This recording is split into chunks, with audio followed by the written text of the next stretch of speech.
Formula One Philosophy. Back for another episode. This is the Chinese Grand Prix recap. Race 2 of an already crazy season. Lot to talk about, lot to get into. So we'll get started right away.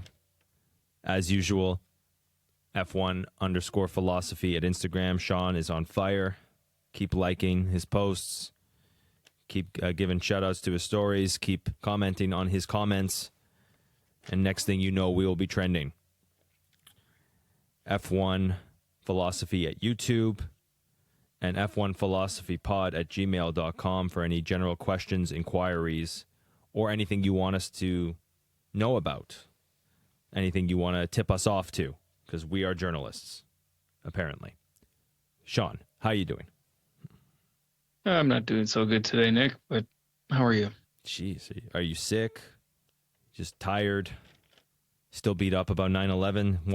What's guts getting to you, Sean? No, I had to send the team at work the official notification that Ford canceled the project on us. Oh. So that was happening last week, and now it's to the point where everybody needs to find out. So it just brings it all back up from last week, which isn't great.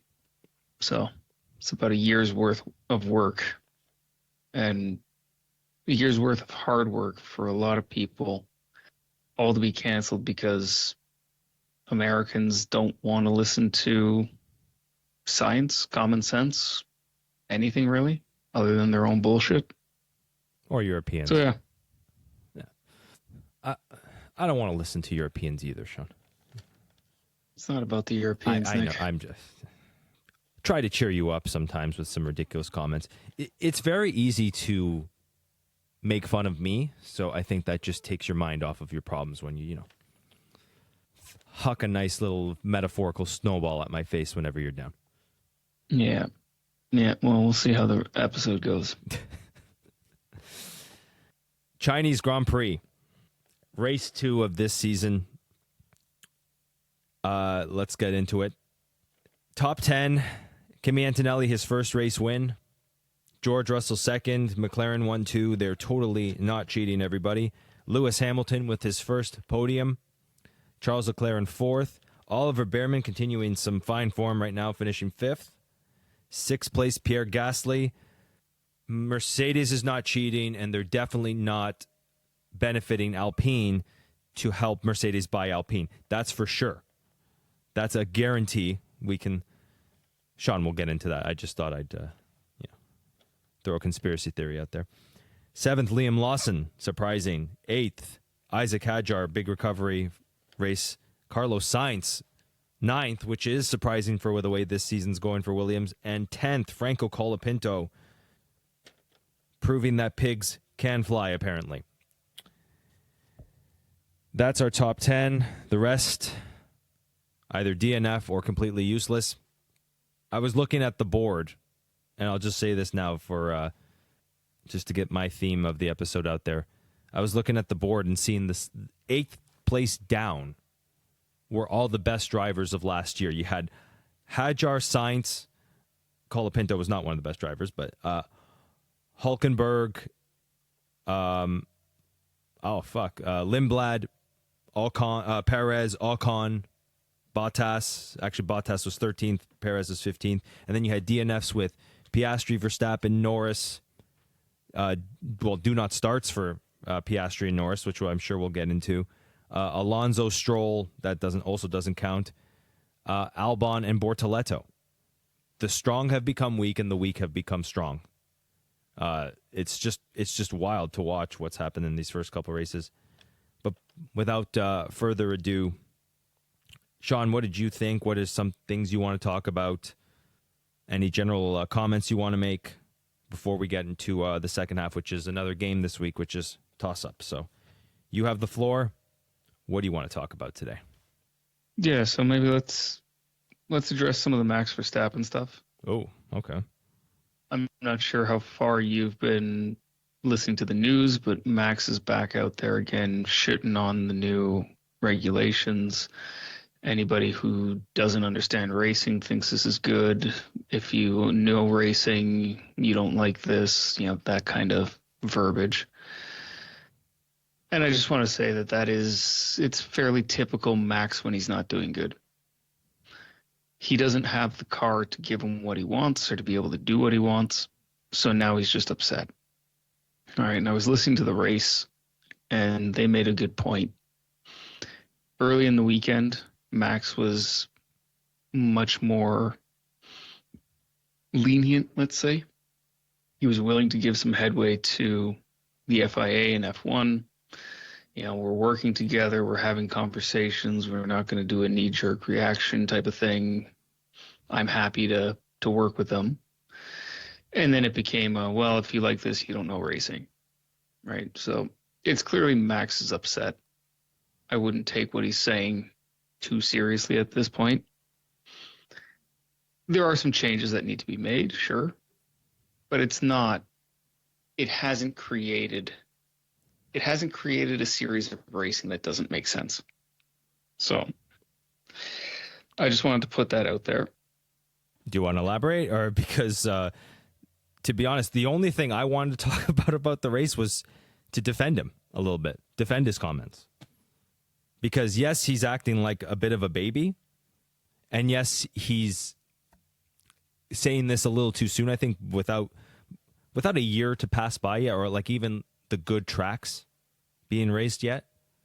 Yes, it's a little too soon, but I understand what he's trying to say. And that's why I wanted to give him a little bit of a defense. But yeah, did you want to elaborate before I do? Sure. Yeah. What I saw this weekend is Max's kryptonite. I looked at that car, and we talked about this a little bit in the lead up to this season. What's going to happen with the second seat? Is Hadjar going to be able to develop a car with Max that suits both of them, or is one of them going to suffer? And what I saw this weekend is Max suffering. Mm-hmm. This is the first time since maybe 2018 that we've seen that Red Bull car suffer major oversteer. Sorry, not oversteer, understeer. There were a lot of corners when you were watching on board with Max where the front end was pushing, not what Max wants. Max wants that car to pin the front end and pivot around it as fast and as aggressively as possible. And that's not what I was giving him. And frankly, that has nothing to do necessarily with the regulations. Sure, certain things in the regulations may influence that, but it is largely a chassis concern for Max. The front end looks very lazy, and that is not what Max wants. Mm-hmm. And I guarantee you that is pissing him off to no extent, and that then drives a lot of the comments he makes. Well said. So you think in Red Bull's quest to finally use the regulations to make two good cars, they're essentially losing their one punch arm. They're losing their strength. A big strength, which is Max Verstappen's car winning hell or high water, or Max Verstappen finding the car that can bring them a driver's championship. Yeah, and I don't want to say that this is intentional or it's a direction that they've taken. I think it's a new regulation set. It's a new chassis. It's a new design team led by a new person. So they have to find their legs. So I'm not pinpointing it on any one particular thing. I think at any regulation set, there's always a bit of a reset, and you're looking for the teams that nailed it and the teams that didn't. And Red Bull clearly didn't. The engine doesn't appear to be bad. The engine looks reasonable, with the exception of some reliability hiccups here and there. But that's not down to Red Bull alone. Everybody seems to be suffering with reliability, which is to be expected at a reg change this large. So really the deficit at this point for Max appears to be chassis. What's making him not so happy is the fact that he can't get the car to turn in the way that he wants it to, which, to be fair, no sane human being wants it as sensitive as Max does. They did this two of the first three races in 2022. Right, it seems like a bit of an overreaction if he's lashing out because of where Red Bull is. Right, like they will figure it out. Mm-hmm. Yeah. It's just kind of worrisome though. I've been watching both of their races, both races with Max specifically. It seems the Red Bull car runs out of steam. It really gets to a point where like I'm watching him and he created the driving style everybody had this year. Like everybody talked about it, how in testing nobody understood the low gearing into corners until Max did it. So Hmm. how the hell is he 2.5 seconds and dropping behind Oliver Bierman towards the middle of the race? Right where he charges through the field and then suddenly he just cannot get over sixth place in both races. Hmm. It just seems to be. It seems like they get to a point and then it's like, oh, this car's done. And this is something that I noticed with Red Bull specifically compared to Ferrari. Red Bull seem to really abuse their tires. China brings it out in every car, especially the front left tire, Hmm. because of the way the track runs. That front left really takes a beating. It's got a lot of right hand corners and a lot of long right hand corners, so that front left is constantly loaded. And when you're a driver who likes a very pointy front end like Max, having the front loaded tire go away from you is the worst thing you can Jeez. have happen. So that front left was graining on Max really quickly, really aggressively, which would not have given them confidence, which would have increased understeer, which then compounds to what we had. All the cars showed the same thing. That left front tire took a beating all race, even through the sprint, through FP1, FP2, or I guess just FP1. We saw it on every car. Ferrari seems to be a lot better on their tires. Hmm. And this may have to do with the way Ferrari has set up the car. And this is something that came out of Fred in after Australia. He said they took the strategy they did because they had to make a pit stop. But in reality, the hard tire could have lasted the entire race. They were surprised at how much the tires did not degrade. Wow. And we saw more degradation for the Ferrari in China, but they do seem to be better on their tires. So something about that car treats it nicer. Mercedes didn't seem to be as what's the word I'm looking for here, Nick? Harsh. No, the opposite. Mercedes didn't seem to be too promising on tire wear. You know, I think they took a one stop. Correct Yes. correct me if I'm wrong. They took a one stop, but George was kind of bitching and moaning that he didn't think the one stop was going to work. And frankly, I think that's because he spent so much time fighting Hamilton and Leclerc together for the entire race. He had to use the tire more, but Lewis and Leclerc were in the same place and they didn't have those concerns. You saw how they were fighting. They were neck and neck the entire race with each other and with George. Didn't have those concerns. So there is something to this regulation set that Ferrari has figured out for tires. They seem to be able to get the tires into an operating window very quickly. We saw that on the safety car restart that George kind of fell flat and the two Ferraris took advantage of it. So there's something there. Mercedes doesn't seem to warm up the tires correctly or as quickly, let's say. And then once they're there, they seem to have a narrower window than Ferrari does. So I think there's benefit in that for Ferrari, and that is also what's punishing Red Bull also.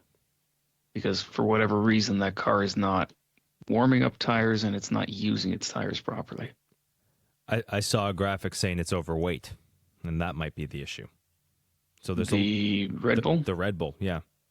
I think it's heavier than the Williams at this point, which is optimistic for them because if they can trim the weight, they have a very powerful engine there. And that's just it. If it is a weight issue, then once they figure out how to get that out, that car is going to be impressive. Yes. And on a car like that is properly ballasted and balanced, weight would manifest as understeer. Hmm. because you have too much momentum trying to push through the traction limited front tires. Which would explain Hadjar, his pass around Bierman. The next thing you know, he's in the gravel. Right? Just a Yeah, little too and much don't momentum. Yeah. get me wrong. This could also be because, yeah, and it could also be because of the energy recovery and deployment, because you end up in going into the corners much faster. Hmm. Ferrari just then, by the sounds of it, needs to start on the softs with their hot starts, with their great turbo spooling. I don't really know how to explain that properly, but they with the fact that they can activate the turbo right away, get on the softs, and then wear those down quickly, and then switch to hards. I think that's a way to beat Mercedes. I mean, I don't even think they have to go to the soft. I think they can start on a medium and just pace everybody. I mean, we've seen it where the 2 races in a row, the Mercs have lost P1, 3 races, I guess, is the sprint, Yeah. have lost P1 off the start. So Ferrari is capable of getting ahead of everybody. That's not a question. It's a matter of how quickly Mercedes can then pass. It's And insanely quickly. Yeah. yeah, but we saw it with Russell, right? Ferrari was able to pester Russell to the point where he couldn't pull away for a long period of time, aided by a safety car or two. And then once he did get ahead, it wasn't long before he pulled out 15 seconds. So ridiculous. if they can manage, yeah, and if they can manage to pester Mercedes and not allow them to gain that advantage, there is a chance that we could see Ferrari in a position to actually win some races this year. I'm not counting on it. Said my piece about them a million times. Yeah. Did you notice, Nick? Do I notice what? No, sorry. No, I keep cutting you off. There's a bit of a lag on my side. I'm not doing it on purpose. Yeah, I did have you notice noticed. that the wing that they ran? The front wing or the rear wing? The rear wing. The rotisserie. Sean's patent pending. They didn't run that in either race, though. Why not? Because of Lewis's spin in FP1. So it's still in beta testing then? Like there's still some things they have to iron out there? Yeah, I think the official line is that they rushed it to try and gain it in China, and they've identified that it's not quite ready. So they will continue working on it and bring it back once they understand it.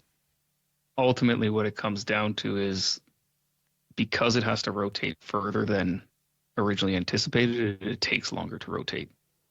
So the front wing closes before the rear wing. So effectively what you get is a huge spike in downforce at the front of the car and a very light rear end. And that's what caught Lewis out. The front end stuck, the rear end didn't. He closed it slightly too late, and then under braking locked up, went around. So they didn't want to risk that in the race when they could simply put the other wing on, still be competitive, go back, fine tune it so that they get that balance nice and sorted. Did you want to add anything else, or can I just defend Max quickly? Yeah, defend Max. Let's first start off with the positives of the regulation that he didn't identify. Cars are beautiful. Starts are wonderful. And there's a lot more attention being paid to the type of tracks we drive, which to me makes me feel very optimistic that we're going to get all the right tracks back in the future. Because what the hell are we not doing racing Imola this year? That's just fucking rude. That's just fucking rude considering, like that would have been the perfect track for this year considering now what we know now about the energy recovery system. And Portimao. And Turkey. Isn't Portimao coming back at some point? Or it's not now? Yeah, it's not this year. No, there was some comments about replacing Saudi Arabia or Bahrain with it. But I think it's coming back, yeah. I have to confirm that, but I think it is on the calendar as a rotation. Yeah, I think it's like 27 or 28. Yeah. Yeah. So this is exciting. This regulation set is bringing more awareness of certain things. I talked about how last week how refueling is like it's screaming for this, like different types of tire brands. It's screaming, this regulation says screaming for that. And I thought more on what you said about the energy recovery being a type of refueling. Yes and no, because refueling's more about weight. And I think that's something that a lighter fuel load will give advantage to. A team like Williams or Red Bull can run light loads on their car, or heavier loads if you're Ferrari, if you need some more downforce in the back, like what you just talked about, to run the rotisserie wing, or need some more. Not the way that works. But okay, yeah. See, I don't know anything. Max needed to outline the positives, is what I'm trying to get at first.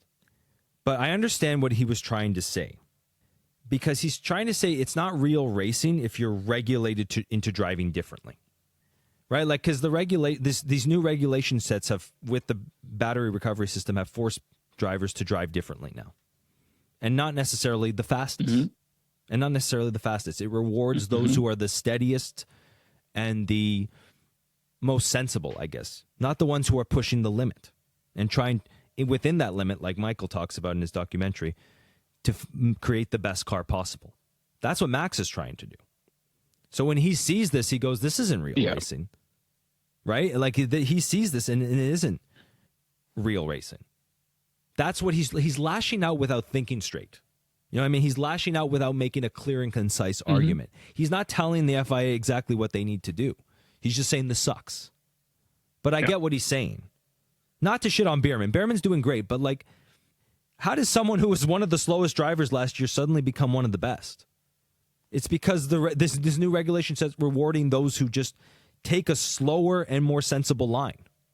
And I watch it. He's not better than Max, but he's finishing ahead of him. Right? It's because it's just the way the cars are designed. And good on him for taking his opportunity. I'm slowly starting to like him because he does say these things too. He understands that he's not the superstar that the media makes him out to be. He's actually just a down-to-earth, cool kid. He's doing well. I don't know who the hell I am anymore. But in Max's defense, like, someone else said this 13, 14 years ago. And Max is seeing now, I think, the bigger picture as he gets older. But Michael said this 14 years ago about the Pirelli tires. And he said, this sport has not become about pushing the tires and becoming as fast as we can go. The racing set has become about management. And he said that it's not creating the racing series that I grew up in. And in Michael's defense, look at the generation that was created out of that. Bottas, Hülkenberg, Paul di Resta, Kobayashi, all good drivers. Grosjean, Magnussen, right? Not good drivers. But like Ricardo, who else am I missing here that's a superstar? Perez. None of these are superstars. It was just good managers. It was just good operators. All the title winners up until Max were of the old guard. Were of before the original 2009 regulation set. So Max is probably seeing all this and going, what the hell does the future hold? This isn't real racing. Without clearly and concisely explaining that they're creating a different type of racer and the regulations are creating a different type of racing. That's what he needs to identify how to fix instead of just lashing out. And I'll speak to Max directly. Wait till after Suzuka to see how things will go. Because you might win Suzuka. It's a track meant for Max Verstappen, and it might be a track meant for your driving style, even in this regulation set. So he's right in the wrong way. But I saw where his mind I saw where his mind went with that comment.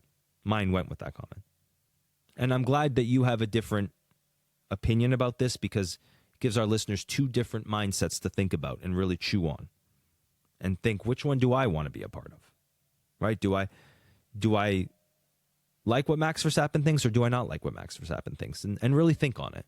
Like what philosophy is all supposed to be about. Mm-hmm. Yeah. So I'll start by saying I don't necessarily disagree. I think you're right. This comes down to change and change management. We no longer have cars that are 4 wheels, an engine, and a steering wheel. We no longer have death traps. Mhm. We've made a lot of changes based on the lessons that we've learned along the way. And F1 has always been put forth as the pinnacle of motor racing and the pinnacle of engineering.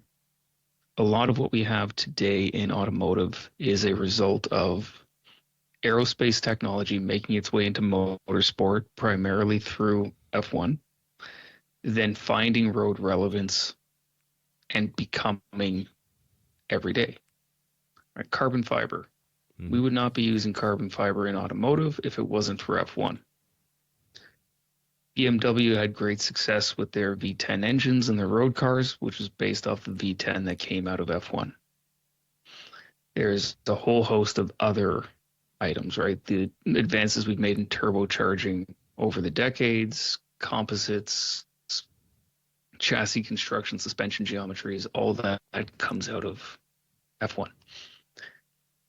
Flavio had a stupid comment the other day where he said, this isn't about engineering anymore. This is about electricity and this and that and whatever and how you put battery, this isn't engineering anymore. And I'm paraphrasing and I've got the quote completely wrong, but I read the quote and went, what the fuck are you talking about? Do you not understand that this is engineering? Yeah. There's mechanical, electrical, mechatronic, chemical, all this engineering comes together in F1. This is the next step. And I think potentially, they've let the engineers run amok and they've given the engineers too much leeway to define what this regulation set should be and didn't listen to the drivers. Right? Let's use all of our engineering know-how to give these drivers everything that they can to go as fast as they can. And in this case, it didn't quite work. And I look at that and I say, okay, maybe the engineers have gone too far. It doesn't mean that we need to scrap it all, get rid of the battery, get rid of the electric motors, and just be done with it. It means we have to find the medium in which we can allow the drivers to do their thing, to be superhuman, while still giving them the benefit of modern day engineering. Right? So I have some ideas of how this can change. Ultimately, my opinion means nothing at all. But we saw, for example, there was so much complaining previously about DRS. Mm-hmm. DRS is too artificial, right? Opening up that wing and gaining an advantage by opening the wing is not an appropriate way to pass. Sure. If that's your school of thought, that's a school of thought. And we went away from that and we went to this new regulation set. Get rid of DRS. Instead, we're going to give everybody DRS all at the same time in the same place on the track, right? The active arrow. Mm-hmm. But if the issue with DRS was it created an artificial scenario, why would we then go and replace DRS with something new that does the exact same thing? Agreed. All right. And this is the overtake mode. So if they want to get rid of DRS because it's artificial, why would they then go and replace it with something that is equally as artificial? And that being the overtake mode. And I don't know if you've been following along with the explanations of it, but do you understand what the overtake mode is? It's essentially a boost in the battery, right? Gives you more power in a overtake zone to if you're close enough to your opponent, right? You're vaguely correct, but also not. So there's three different aspects to this regulation set that simulate DRS. There's the active arrow, which is available to everybody all the time in the given straight line modes. Then there's the overtake mode, which is where I have a problem. But then there's also the boost. Boost is available to everybody all the time as well. But that is very much, you're going to get all your deployment up front, and that is I've got to make this move. I've got to get far enough ahead after making the move to guarantee I'm going to stay there. Right? That's the Hail Mary. I'm going to push this button. I'm going to fly past, and my battery's going to be done, but I won't need to defend type of mode. Right? Mm. The overtake mode is effectively what replaced DRS. So you have a detection zone, usually last corner before the start finish line. You have a detection zone. If you are behind the car in front of you by less than 1 second, you get overtake mode. Hmm. Overtake is available to you for the entire duration of the lap, from when you cross the start finish line until you cross that detection or the start finish line again. It is available for multiple laps if you stay within 1 second of the car in front of you. What overtake mode does, and this is automatic, the driver does not control it. The clipping that we see on the straights, that is by design, and it's by design at a certain speed. I believe it's 300, 320, somewhere around there, kilometers an hour. Mm. The MGUK spins up in reverse, which causes it to act as a generator, which then goes to charge the battery. So your deployment ends when your acceleration hits 320 kilometers an hour. Once you've accelerated to the part where you're hitting 320 kilometers an hour, the MGUK actively works against you as far as speed goes to generate energy to put back into the battery. If you have overtake mode, though, that point at which the MGUK kicks in to regenerate is bumped up to 350 kilometers an hour. So you have more time at full deployment. As long as you have battery, you will continue to deploy it to a higher maximum speed than the guy in front of you.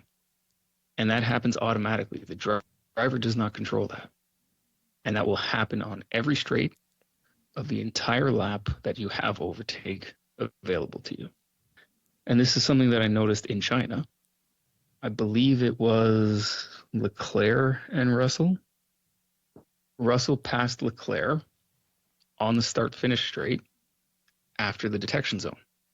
Sorry, other way around. Leclerc passed Russell on the start-finish straight after the detection zone, which means that Leclerc was behind Russell at the detection zone. So Leclerc got overtake mode on the next lap, which means that he was able to deploy energy on the straights more than Russell was, even though Russell was behind him. So the regulation set, and this is similar to what we saw with DRS in Saudi Arabia between Leclerc and Verstappen, right? They were playing cat and mouse for the detection zone on the DRS to get the guy into the next straight. This is the problem. You've replaced an artificial overtaking aid with an artificial overtaking aid that then the drivers are going to start to game. They know where the detection zone is. It's marked on the track. And if they know, hey, I'm already at a bit of a deficit, if I can lose this place in the case of China, in the hairpin, lose the place in the hairpin because I know he's going to have more speed on the long straight than I am, I can stay behind him within 1 second up to the detection point, and then I can pass him on the start finish straight, and that way I have overtake available to me the entire lap to defend, and he cannot do anything about it because I will simply be deploying energy longer than he can. This is where I think the regulation is wrong. Get rid of overtake mode. There's no need for it. Have the active arrow, have the boost mode, let them decide when they want to kill the battery, but get rid of this overtake mode. It's fucking useless. That is the artificial part that I think needs to go away here. Anyway, I've thrown a lot at you. I don't know if you've actually absorbed any of it. It's a good guess. No, I sort of understand what you're saying. It's make overtaking more difficult. Make this actually more strategic, like they want it. If we can't get rid of the clipping, get rid of the artificial aids. Yes. Yeah, okay. Yeah, that's a good point. There's no need for the overtake mode, period. That's the simple way to say it. Yeah, I didn't know that because I wasn't listening to the commentators like you told me not to. I'm kidding. They talked about that a lot in testing, so. Yeah, and I got to work on that because I hate testing. I just think it's a whole lot of hullabaloo. I think it's something that shouldn't necessarily be televised, right? I think there just should be more practice, and I want to just focus on every weekend, but that's just me. You made a lot of good points there. Tell us what you think. Do you think what Sean says has a lot of merit? Because it usually does, especially when it comes to the engineering. Before we get into toss-up, is there anything else you want to talk about? Do you want to talk about what we found on the Mercedes wings? Sure, go ahead. Yeah. Conspiracy time. I'm not going to phrase it as a conspiracy, but it was pointed out. I saw a couple of threads on Reddit about this. People had taken video of the corner leading into the hairpin, looking at the Mercedes front wing. And the videos were slowed down intentionally to accentuate the difference, because the regulation says that the active arrow has to open and close within 400 milliseconds. I believe that's what it is. 0.4 of a second. The wing has to open and close. It can do it quicker, but that's the maximum time. It cannot be variable. And what the videos that I saw were trying to show is that when we were looking at Russell coming past Leclerc or Hamilton, whoever it was in that particular point, you could very clearly see the Ferrari wing snapping shut at a high rate of speed, which it's supposed to, because you want that the aerodynamic effect to reattach to the wing so that you have the downforce into the corner. But what we were seeing out of the Mercedes was that it would almost slow itself down midway and then snap shut. Now, whether this is intentional or a bug, it doesn't meet the intent of the regulation. Now, I wasn't able to find anything that actually timed the closing time of the Mercedes rear wing when they identified this issue. If it's within 0.4 of a second, technically it's not violating a regulation as far as I can tell. But this comes down to, again, what is the interpretation and what is the intent of the rule, and does the rule need to be clarified to the point where it cannot be a variable closing.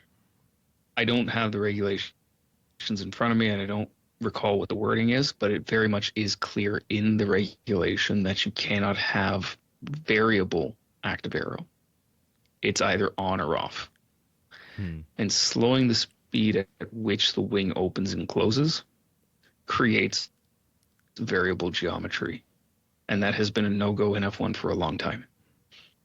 So I don't want to take credit for it. There are some people who pointed it out. I think it's worth looking into. I text this to you, but I never said this on our podcast yet.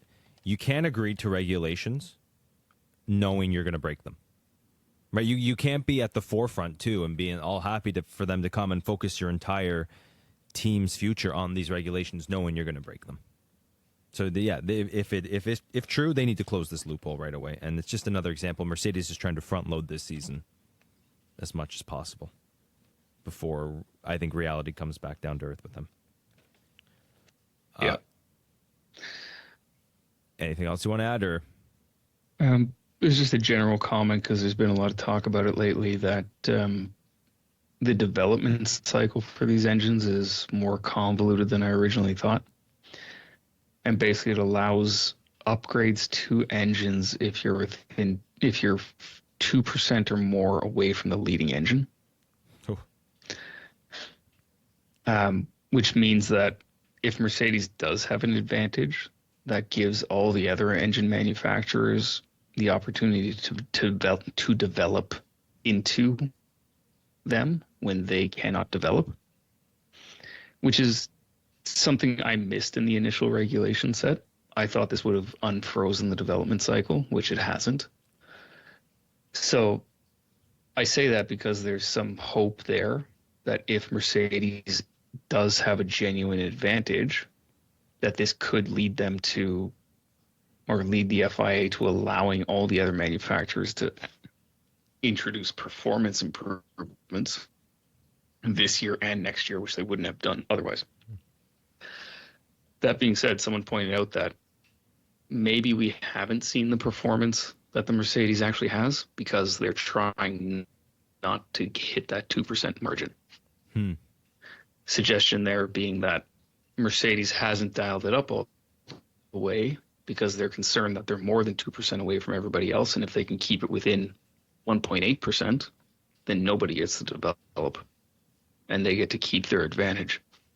Which, if that's the case, I hope the FIA has some stringent controls and checks and balances on how they're doing this so that that's not the case. But this has the potential to be a bit of a shit show for everybody involved. Ultimately, I think Monaco's going to come and go, and nothing's really going to change.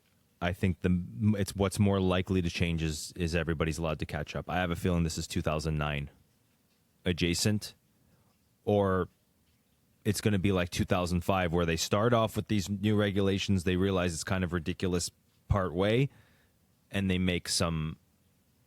dial it back. And that would speak more to allowing less battery, like a 70-30. But I don't know. I don't know which way this is going to go, but I see one of those two avenues occurring. More, yeah. But the main point of what I'm trying to say is that don't count on Mercedes losing their advantage. Is what I'm getting at. We'll see. Yeah, sure. Yeah. Shout out to Antonelli. Did you like what you saw, or is it just a product of his car? I mean, it's a product of his car, but he drove it well.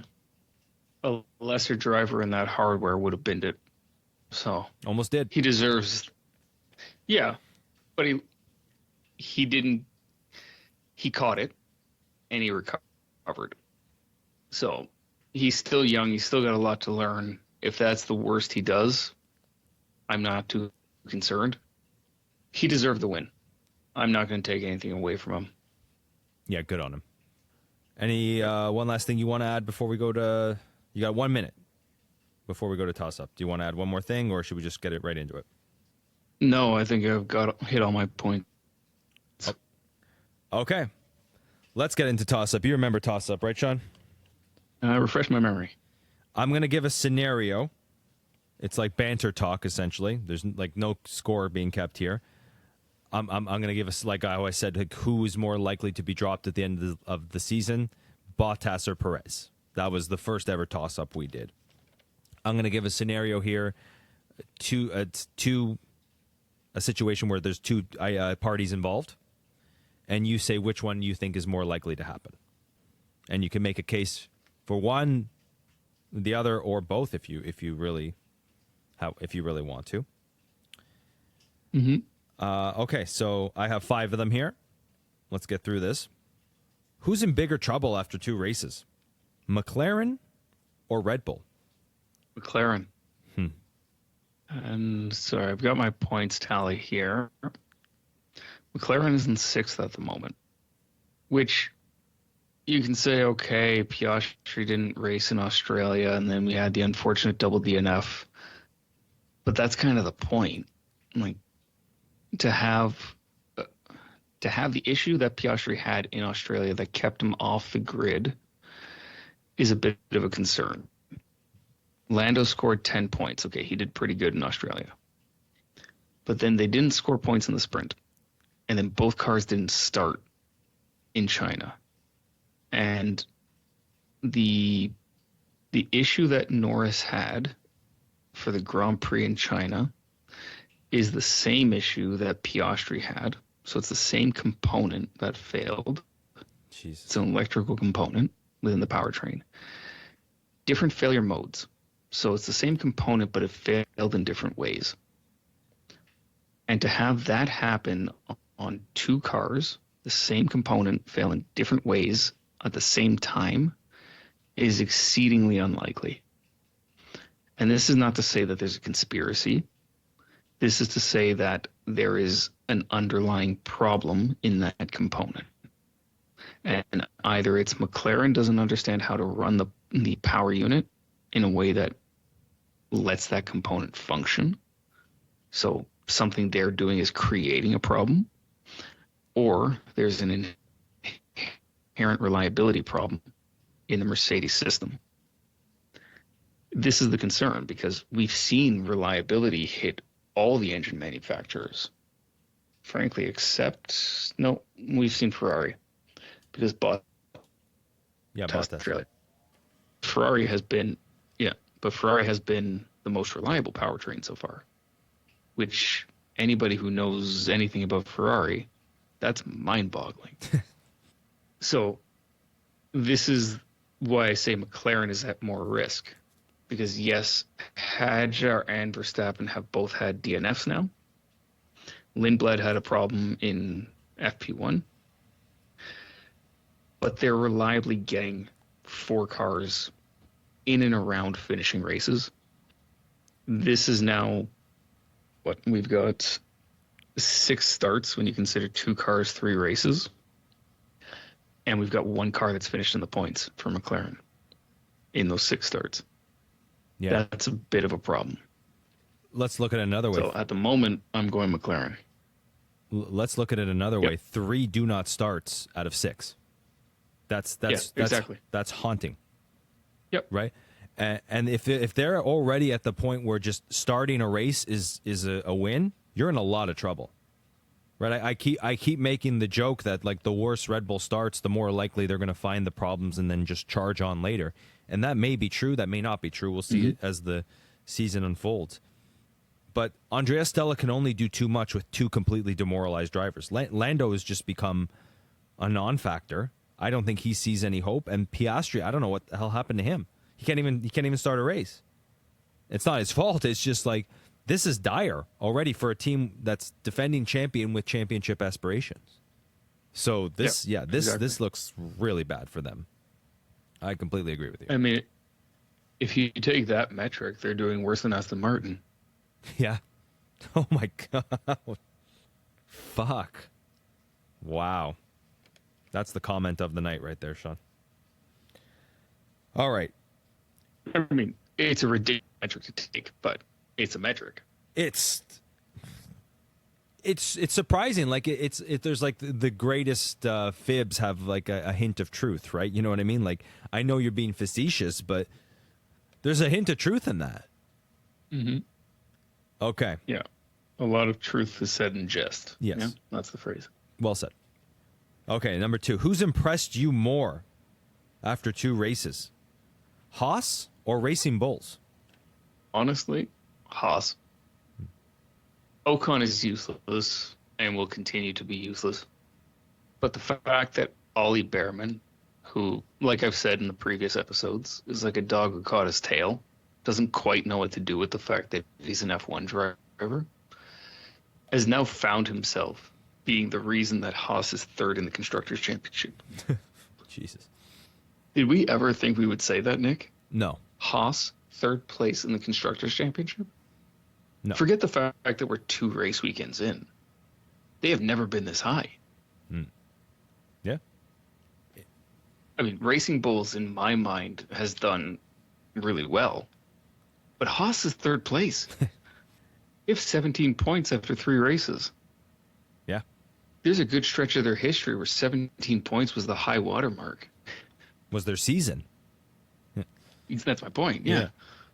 We're unfortunately in agreement again because, it's not just that. It's not just Behrman being solid. I think you called him a tick to me over text, which is a perfect example. Stuck in there, yeah. He's stuck in there now. And like I said earlier, I think this regulation set has brought out the best of his driving ability. He has confidence and swagger. And, if Ocon wasn't useless, it would be a slam dunk for Haas. But it's the reliability, I think, that's impressed me more. They finished every race. As much as Ocon has tried his best not to, they have finished every single race. So not only are they finishing in the points, they're reliable Yep. too. It's very impressive for this team. Did not see that coming. And I'll throw it out there. Ollie Behrman's best finish this year equals Lando Norris's best finish this year. Wow. Just another comment And again, that has floored me. Sorry. And we're 2 races into the season. So I realize that comment's a bit ridiculous. But Ollie has all the points. The 17 points that Haas has are all Ollie's points. Mm-hmm. At this point in the season, I have to say that when you have a team like Mercedes and the drivers that they have, and I truly believe that Kimi Antonelli is a potential future world champion, George Russell is a competent race car driver. And then you have Charles Leclerc, who, when he's given a car that works, he can drive the shit out of it, and a 7-time world champion. The next best constructor is Haas, driven by one guy who's, what is he, 20 years old? 21? 21, yeah. And is really, like I said, doesn't quite know how he ended up here, but there he is. And he's happy to do it, and he's going to get out there and he's going to do it all day. Because one thing I've noticed about Behrman is now that the car has come to him since kind of mid-season last year, he's consistent. He just gets out there and he puts it in where it doesn't belong, frankly. Especially when you can compare him to Ocon, who, again, useless. Yeah, I was trying to think of a toss-up with who else could be dropped after 2 races, but there's nobody else. Ocon is in a lot of trouble right now. He's made to look foolish by some kid who was not very good last year, and yeah, it's yeah. And I said it. Sorry, go ahead. No, I kind of trailed off because I couldn't remember my point. So yeah, dad brain. I said it to you as a bit of a joke, but they kept cutting to Hirakawa every time Ocon screwed up. Mm. At this point, what do you have to lose? Yeah, or Put Hirakawa in there, or give Jack Doohan another try. He No. replaced Ocon at Alpine. Try it again. No, but I mean, this goes again to my fetish for trying to see Toyota in F1. Put Hirakawa in there. Give him 2 races. Do the Jordan thing. Give me a reason to not put you in there. Right? Give him the 2 races. Let him see if he can score a point. And if he scores 1 point, kick Ocon to the curb. Yeah.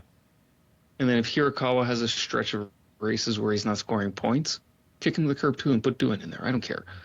But if Behrman continues with this consistency, in my opinion, Haas can afford to do the Red Bull thing.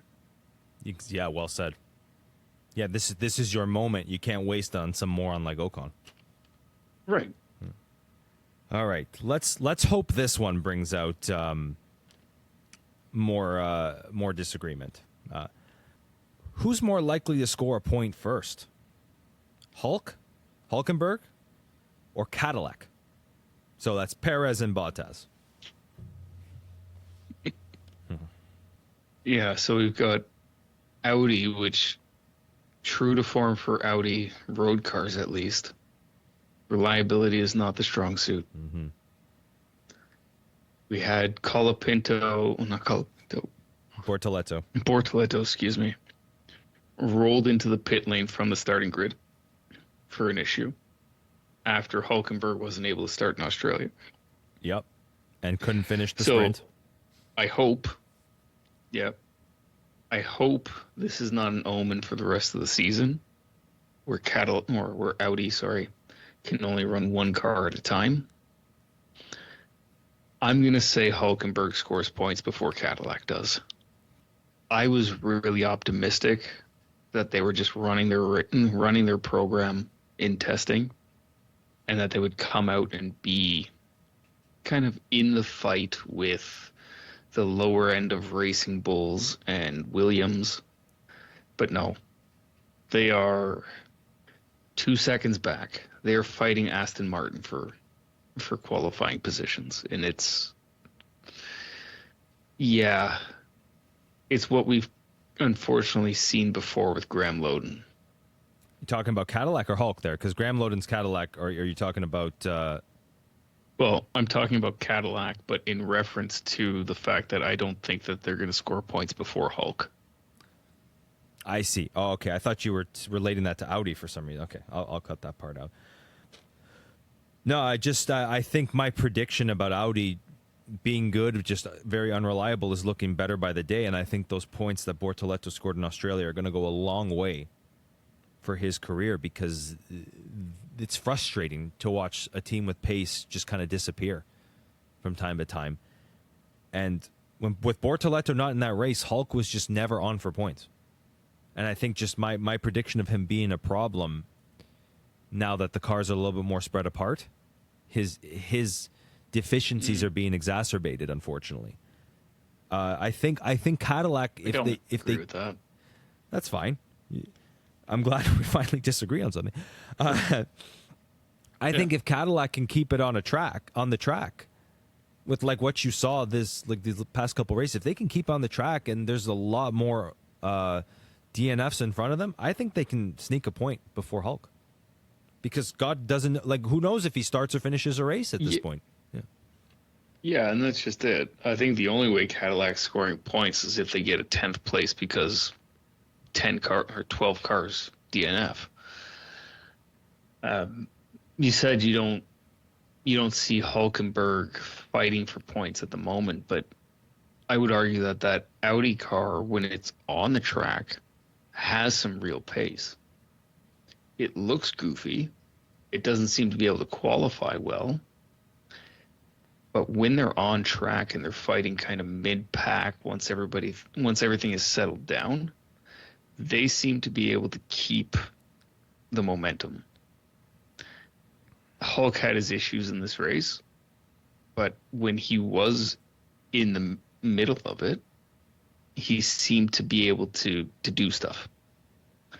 Now, some of that was strategy. Some of it was legitimate moves. We talked about this preseason as well, that the Audi seems to have the largest turbo, which is going to benefit them in races like Australia, where you have more straights than you do corners, and you're going to be more reliant on the ICE than you are the battery.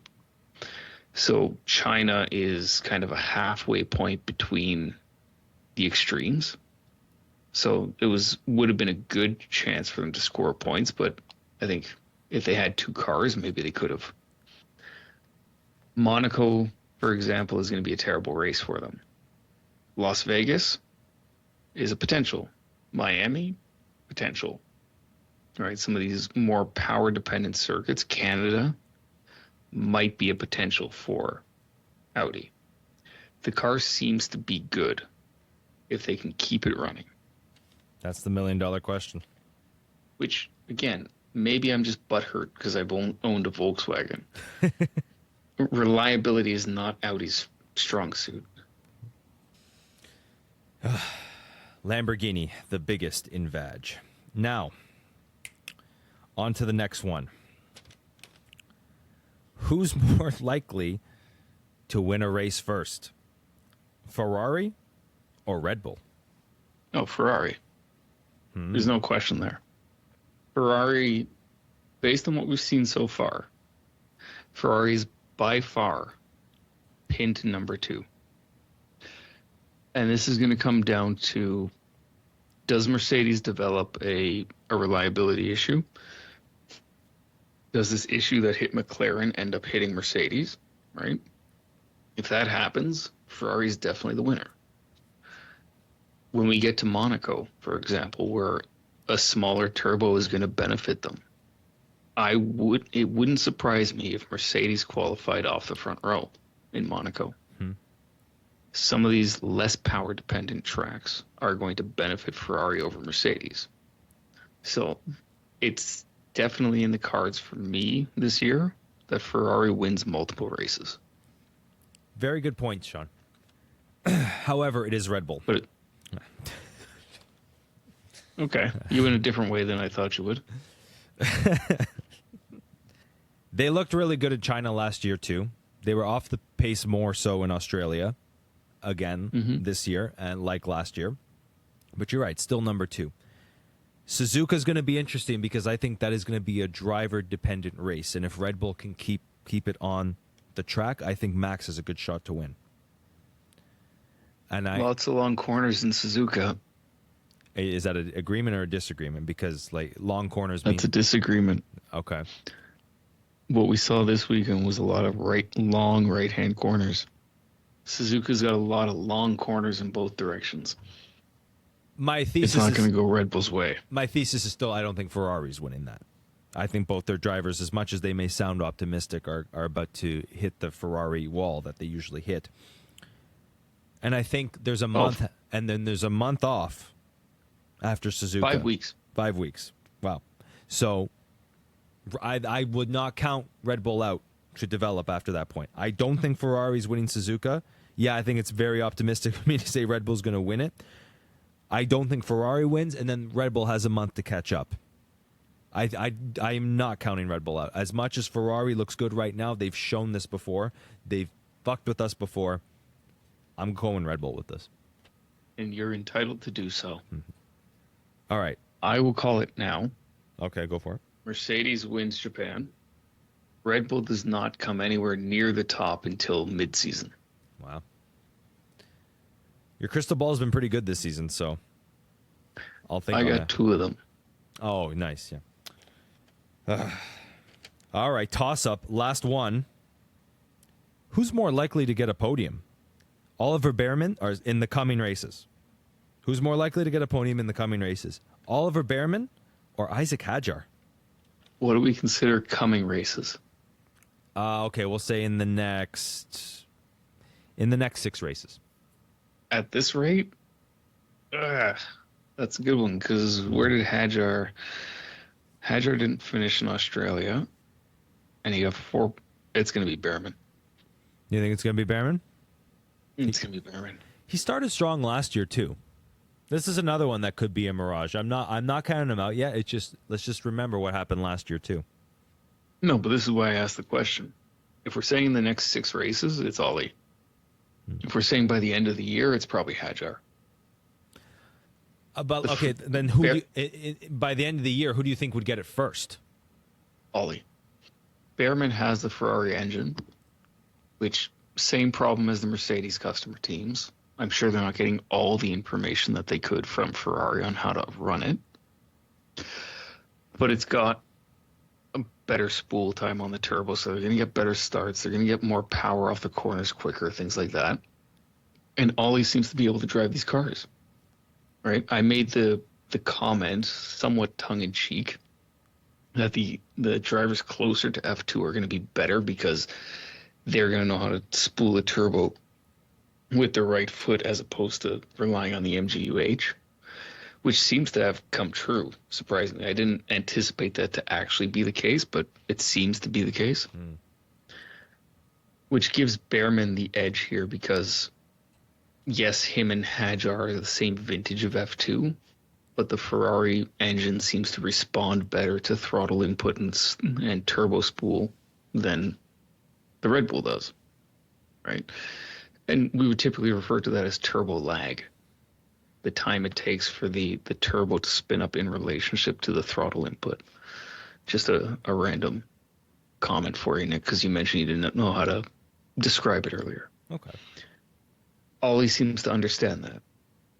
And I say that because he's scoring points. He's the reason Haas is in 3rd place. So in the next 6 races, if he doesn't put a podium appearance in, I wouldn't be surprised. But if he does put a podium appearance in, I also wouldn't be surprised.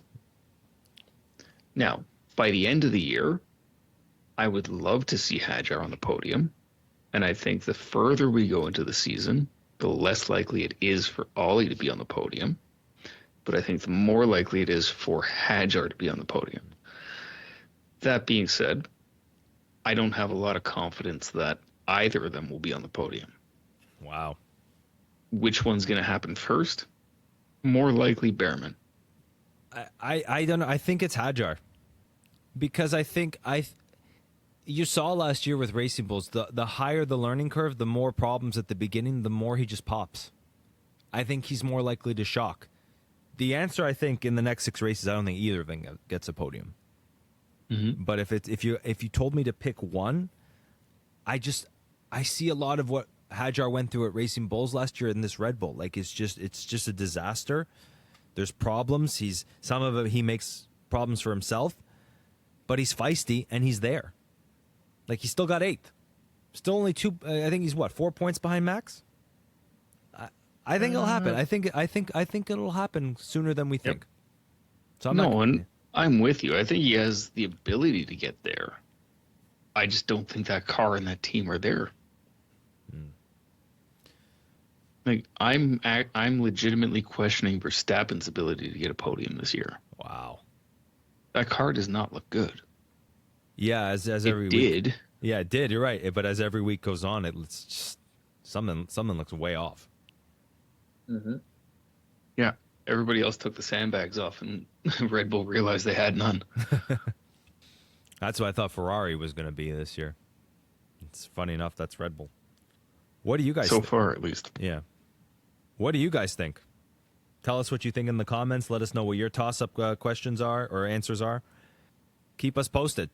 We'd love to know what you think. F1philosophypod@gmail.com for any other questions you may have. F1_philosophy at Instagram and F1philosophy at YouTube.